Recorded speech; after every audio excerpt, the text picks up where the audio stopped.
Why saving in an MFTA, Max Funded Tax Advantaged IUL, Index Universal Life L.A.S.E.R Fund, is far superior to traditional IRAs and 401ks.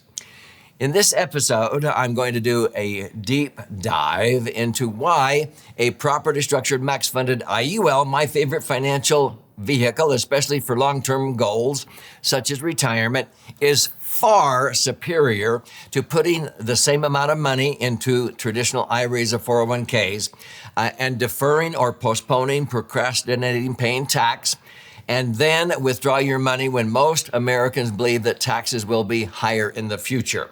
Let me show you why. Get ready. I think you're going to gain insights into what is far better than a traditional IRA or 401k. So I'm Doug Andrew. I've been a financial strategist and a retirement planning specialist now for 5 decades, helping thousands of Americans prepare for a comfortable retirement. And my favorite financial vehicle, without question, is a properly structured max-funded IUL. I call it a L.A.S.E.R fund when it's structured correctly and funded properly. Now, why is that? Well, let me preface why we need to look at the big picture when we're talking about taxes, okay? Now, I've often asked people, is postponing tax really a good idea? Most Americans believe that taxes in the future will likely be higher, not lower. Why is that? Well, because of irresponsible government spending, the printing of money, and so forth, we are growing accustomed that taxes in the future will likely be higher. And so when I ask audiences, how many of you think that taxes are going to be lower? I get nothing but crickets. How many think they're going to be the same? In an audience of 2,000, maybe 2 people raise their hand. But when I ask, how many of you think that taxes in the future will likely be higher? A sea of hands goes up, and then I go, well, then why are we continuing to postpone, delay, procrastinate paying tax in a traditional IRA or 401k until our nest egg grows to some future perceived unknown advantage, and then withdraw our money when we're convinced taxes will likely be higher? And everybody goes, wow, you're right. So what's better? It's better to cure that as soon as possible. Oftentimes, people would come to me for their appointment at retirement, because at retirement planning is something totally different than what you maybe did for retirement. Most Americans, in fact, 91%, accumulate money in traditional IRAs or 401ks. And so it's like this sumptuous Subway hoagie sandwich depicted here on the left. And they bring their IRA 401k statements, and many of them are like, hey, we're savers. Look at this. We have $1 million or $2 million or $5 million accumulated in these IRAs or 401ks. And I would tell them, well, did you bring your after-tax IRA 401k statements? And they go, after tax? Yeah, I know they don't have them, and so I have to calculate it for them. It ends up looking like this unappetizing sandwich over here on the right after the government comes in and takes their portion, which can gobble up maybe 25, 30% of that or more, especially if you live in states like California. And so when people realize that the $1 million nest egg isn't all their money, only about $670,000, maybe $700,000 of it is actually their money, I ask them, golly, were you planning for your retirement or Uncle Sam's? Because an IRA or 401k is the best savings bond the government ever came up with for themselves. Uncle Sam is your partner. They have a permanent tax lien on everything you put in there, but also all the growth. They're just coming along for the ride and taking advantage of all the growth that you experience on those IRAs or 401ks. And so really, when you look at a typical IRA or 401k, when we talk about deferred taxes, it's actually increased taxes, because if you're a saver, you will likely not be in a lower tax bracket when you retire. In fact, most savers are in as high or higher tax bracket when they retire than when they were working, and that's not what they were told. They were told, oh, keep deferring, you'll likely be in a lower bracket. Why is it that we're not in lower brackets? Well, if you're a saver, you're usually socking away money in these deferred accounts, but simultaneously killing your deductions, paying off your mortgages on your home or other real estate. You lose that deduction. If you were a business owner and you sold your business to retire, you don't have those deductions anymore. You're not contributing money to IRAs or 401ks, so you don't have those deductions anymore. The children are gone, or if they move back in as adults, you can't deduct them anymore. And because a government keeps spending, taxes will likely be higher in the future. So most Americans agree, yeah, taxes will likely be higher. It is not smart to defer and increase your taxes. It would be far better to accumulate your money totally income tax free. Now, sometimes people think I'm talking about a Roth. A Roth IRA or 401k is a step in the right direction, but I've never owned an IRA or 401k, never will. I've never owned a Roth IRA or 401k and never will. I'll explain as I continue here. But let me show you this illustration using 4 phases of retirement planning. We have the contribution phase where we contribute money for our future retirement. It overlaps the accumulation of money. Hopefully it's growing with interest or dividends. And then someday you're going to start taking distributions or withdrawals out of that account. Too many people go into withdrawal when they hit that phase because of the amount of tax they start paying that they didn't anticipate. And then none of us are getting out of this life alive, okay? We usually leave behind something that would have sustained us had we lived longer. And so we have this transfer phase. So analyzing all 4 of these phases, there's 5 general savings alternatives. I'm going to start from the worst and go to the best, and I want you to consider what's best for you, okay? So the worst way to save is actually the most common way people save in America. That is in taxed as earned investments such as banks, credit unions, regular mutual funds. If we were running a race, and we're going to call this the $1 Million Dash, and our goal is to cross the finish line with $1 million net after all taxes, fees, this would be like crawling around that racetrack. Because we're taking after-tax dollars. We earn money every year and we pay taxes, and then we take after-tax earnings and we put it into a bank or credit union or an investment, and then you pay tax every year on the interest or dividends. You pay tax every year that there's a gain realized, and you pay tax when you die and you leave it behind. It's potentially taxed again. So tax, it's 4 red circles. And I'll show you mathematically, there's a huge difference here between this and the other savings alternatives. Now, we sometimes will go out and earn money and take after-tax money and put it into a tax-deferred investment like an annuity. An annuity is a savings account with an insurance company. And even though if it's not an IRA or 401k, it's tax-deferred until when? Until you start accessing money out of the annuity, and now it's taxable, and it's taxable LIFO, last in, first out. The last money you're earning is the first money coming out. So you only get 1 green circle. That would be like walking around this racetrack. And so it's not really one of the best ways to go. It's a better way than this one. Now, let me show you mathematically why tax as earned is so bad. If you took $1 and you doubled that dollar every period for 20 periods, it will go from $1 to 2, 4, 8, 16, 32. It will grow to $1,048,000 in 20 doublings, okay? Now, that's only if it's tax advantaged. If you are paying tax as you go, let me show you how dramatic this is, because in a 25% tax bracket, $1 doubles to $2, and now you have to pay tax on that dollar gain. That's 25 cents. So now you only have $1.75. That doubles to $3.50. You pay tax on that. And if you pay tax every year, you really only have $72,000, 7.2% of what you could have had. In a 33% tax bracket, which many Americans are in, you'd only have $27,000 at the end of the same 20 periods, only 2.7% of what you could have had. That's really a big difference between tax-favored accumulation and taxed as earned, okay? Now let's go back to tax-deferred versus tax-free. Now, I usually like to use this metaphor. If you were a farmer and you had the choice of buying your seed in the springtime, and you don't have to pay tax on what you pay for the seed. You plant that seed in the spring, you irrigate, you cultivate, you work hard, and in the fall, you're now ready to harvest your crops and sell them. Now, you agree to pay tax on what you sell your harvest for.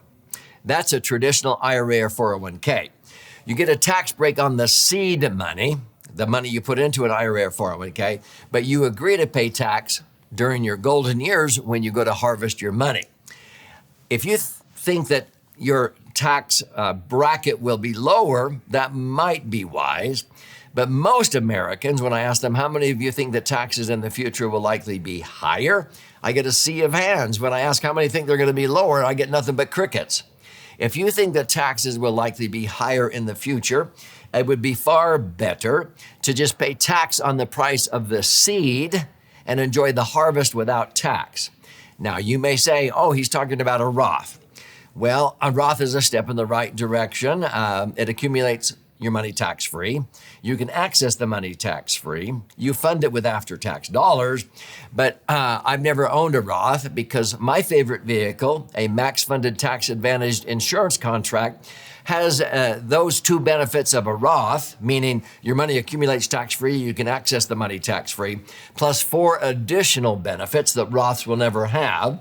Roths limit you on how much you can contribute, a certain percent or a certain dollar amount. If you don't use the room in a given tax year, you can't make up for that. You can't use a strategy called indexing. So Roths are very restrictive. I would rather have flexibility and the ability to sock away as much as $300,000 in a year if I'm a business owner. You cannot do that with a Roth, okay? And so let me explain the differences as we continue with this metaphor of the 4 phases and this $1 million dash. We move into traditional IRAs or 401ks. You get a tax break on the contribution, the seed money. It accumulates tax deferred. But then when you go to retire, you agree to pay tax. And if you're not in a lower tax bracket, that was not smart.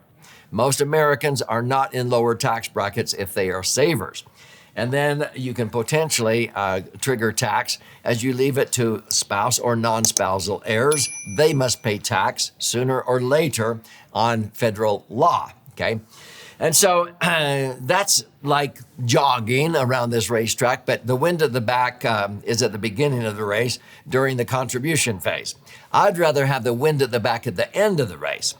So like a Roth, you contribute money after tax, but your money accumulates tax-free in a MFTA, Max Funded Tax Advantage Section 101A alternative. That's a section of the code that allows you to accumulate money income tax-free and access that money income tax-free. And when you ultimately die, whatever you leave behind blossoms, increases in value and transfers tax-free in the form of a tax-free insurance proceed. Roths don't do that. And so this is superior to a Roth because your money accumulates tax-free, you can access it tax-free, and you don't have to wait till you're 59 and a half or 5 years like you do with a Roth to access money. You can put in large amounts, small amounts, you can stop, you can start. You can't do that with a Roth. There's too many strings or rules or regulations attached to a Roth. That's why I've never owned one and never will. Why would I mess around with all of those when I don't need to? At the end of the day, this blossoms and transfers tax-free. So you get 3 green circles instead of 2, 1, or none. Now, I like to have my cake and eat it too. So in my various books and on this channel, I have YouTube videos that talk about how, as a tax strategist, many times I resurrect deductions that a lot of Americans sort of kill, or I create new tax deductions that help us indirectly fund our future retirement with tax advantage dollars on the front end, but never at the expense of creating a red circle at the back end. I many times have 4 green circles, which is double, triple, and even quadruple what a traditional IRA or 401k can generate. I've done this many, many times, but 3 green circles is 50 to 100% better than 2 green circles. And if you think the taxes in the future will likely be higher, this is far superior. But you might want to check out how to have 4 green circles, and I'll show you how you can learn those strategies here in just a moment. So mathematically speaking, let me illustrate. Going back to a dollar doubling 20 times, if you accumulate your money in a traditional IRA or 401k, it grows to $1 million. In a max-funded MFTA insurance contract, I have the same $1 million. And so people say, well, it's the same. What's the diff? The difference is you don't choose investments based upon which ones grow to the most. You choose them based upon which ones generate the most. At the time in life, you're going to use the money the most. So the metaphor I like to use, let's go to the back 9 of an 18-hole golf game of life, retirement. So let's say we retire, and in an IRA or 401k, you have $1 million, tax deferred. In a L.A.S.E.R fund, you have $1 million, but now you need to start accessing money. Let's say you needed a net of $100,000 a year to buy gas, groceries, prescriptions, and golf green fees. Well, in a 33% tax bracket, which many people find themselves in between federal and state income tax, you would need to pull out 50% more money. Did you hear that? 50% more in a 33% bracket. I have to withdraw $150,000, pay tax of a third, 50, to net $100,000 to live on. My $1 million nest egg in an IRA or 401k will be totally drained dry in 11 years by age 76, and this couple will be relying on Social Security, charity, welfare, or their children for support. If I have a max-funded indexed insurance contract, I pull out $100,000, I net $100,000 because it's tax-free. I still have my $1 million when an IRA or 401k is now gone. If I live or my spouse lives another 20 years, I had another 20 years of $100,000 of income without depleting the principal. That's another $2 million of income, and I still have my $1 million. That's a $3 million better retirement strategy than the same amount of money at age 65 or retirement age in an IRA or 401k that runs out because it's taxable on the back end. Does that make sense? So I would strongly recommend that you choose a 3 green circle or 4 green circle strategy for your retirement so you will not outlive your money. Check out what a property structured max funded indexed universal life is. If it's structured correctly, it's deemed a L.A.S.E.R fund. You can learn about it on this channel. You can even study my most recent best-selling book. It's been flying off of our warehouse shelves. This is the 300-page book that's actually 2 books in one. This side has all the charts and graphs and explanations, about 200 pages, 14 chapters, if you're a left brain learner. If you're a right brain learner, you flip it over to this side. This is about 100 pages, 12 chapters with 62 actual client stories, okay? Or you can use your right brain and left brain, your whole brain, and read both. But this retails on Amazon for between $20 to $60. If you buy it on Amazon, thank you. But I'll gift you a copy free. To claim your free copy, you simply click on the link below or go to laserfund.com. You contribute a nominal amount towards the shipping and handling. I require a little bit of skin in the game. And I'll fire out a hard copy to you via priority mail. When you're in there claiming your free copy, if you'd like to listen and learn or watch and learn, there's those formats available for you to invest in if you'd like. You can even register for a free educational webinar that we teach on a weekly basis. You can even schedule an appointment to talk to an IUL professional that I have overseen and mentored, because if you want to see how it works, I would recommend you have it structured correctly. That is so critical. Make sure you don't do it the wrong way so that it will perform at its optimal potential. So this is about you, your brighter future, and how to have 3 or 4 green circles instead of running out of money using traditional methods.